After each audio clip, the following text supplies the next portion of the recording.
құрметті ата-аналар, аса құрметті ұстаздар, балаларымыз. Шынымен бәріміз үшін бүгін өте жақсы, сондай ерекше сәт. Неге десеңіз, әрбір ата-ана баласын мектепке жетелеп апарған кезде әрине қуанады. Мына ата-аналарды көріп отырмын, балаларымыз бірінші сыныпқа әкелді. Әрине мектеп таңдау өте маңызды, ерекше мәселе. Сондықтан мен ойлаймын, әрбір ата-ана осында отырғанда қуанады. Шынымен Нұралда мектебі ең мықты мектептердің бірі. Ұстаздарға айтарым, сіздерге көп рахмет. Еңбектеріңіз өте қиын.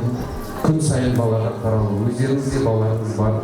Әрине оларға мүмкін уақыттары жетпейтін шығар, бірақ сіздер біздің балаларымызды ойлап, бірінші сыныптан бастап 11 жыл оқытып, олардың адам болғанына қуанасыздар бізбен бірге. Сондықтан осындай бүгін мерекелерін құтты болсын. Біздің балаларымыз да бәрі достарын, мектептерін сағынды.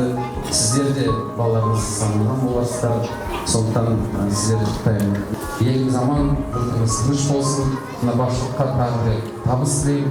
Ата-аналармен бірге жұмыс істеп, балаларымызға жақсы білім, тәрбие бересіздер.